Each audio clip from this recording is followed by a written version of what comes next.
Donald Trump دوسری مرتبہ امریکہ کے صدر بن گئے۔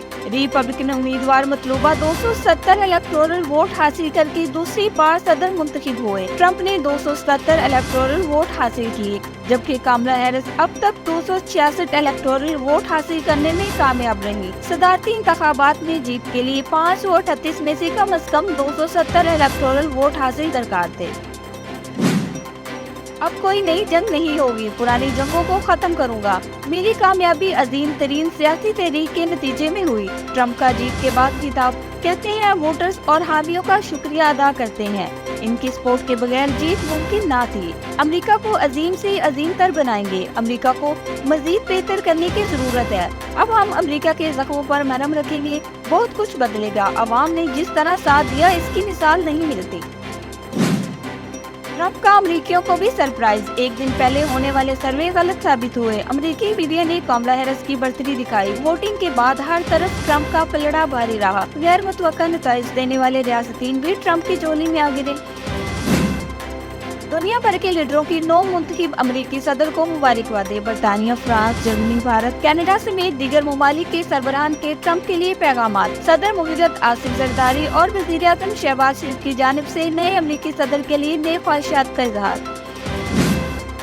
امریکی کانگریس کی خاتون رکن الہان عمر نے اپنے حریف اور اسرائیل کی حامی ریپبلکن امیدوار کو بآسانی شکست دے دی۔ صومالی نژاد مسلم خاتون کی کامیابی ایسے وقت میں سامنے آئی جبکہ اسرائیل کے حامی گروپوں کی جانب سے گزشتہ اگست میں ہونے والی پرائمری انتخابات میں انہیں ہٹانے کی کوشش کی گئی تھی۔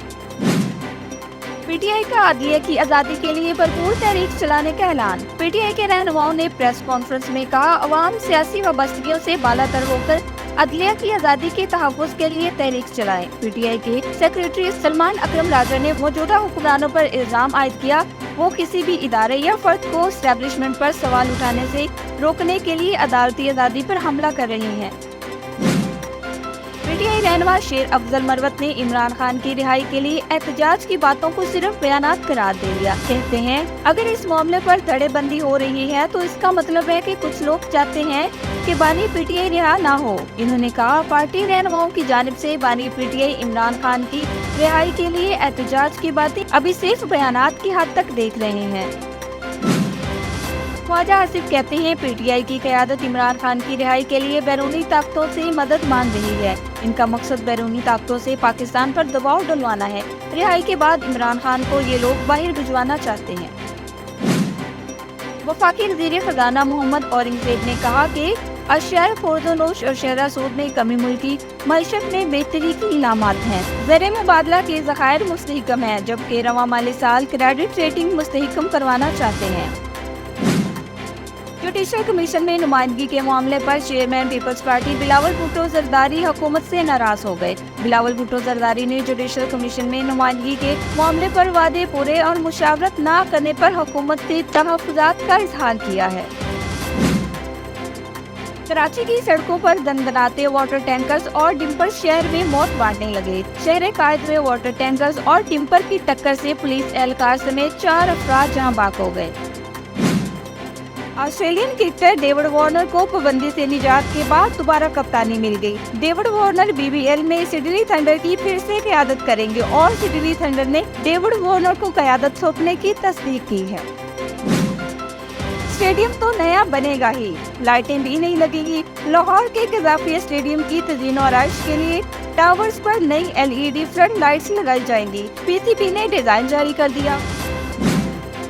جاپان نے دنیا کا پہلا لکڑی سے تیار کردہ سیٹلائٹ خلا میں بھیج دیا ہے۔ جاپانی سائنسدانوں نے 5 نومبر کو یہ سیٹلائٹ خلا کے لیے لانچ کیا۔ لکھنؤ سیٹ نامی اس سیٹلائٹ کی تیاری کا آغاز اپریل 2020 میں ہوا تھا، جس کا مقصد ماحول کے 2 سیٹلائٹ کو تیار کرنا تھا۔ بھارت میں مذہبی عقائد کے نام پر عجیب و غریب رسموں اور روایات کا رواج تو عام ہے، لیکن اب مندر میں پوجا پاٹ کے لیے آنے والے ہندو AC کا پانی بھی پی گئے، جس کی ویڈیو وائرل ہو گئی۔ ایک اور Pakistani drama social media trending میں آ گیا۔ کبھی میں کبھی تم کی آخری قسط میں شرجینا اور مصطفیٰ نے مداحوں کی خواہش کو پورا کر دیا۔ مقبول ترین پاکستانی ڈرامے کو شائقین نے بے حد پسند کیا۔ ہانیہ عامر اور فہد مصطفیٰ کی اداکاری پر خوب داد دی۔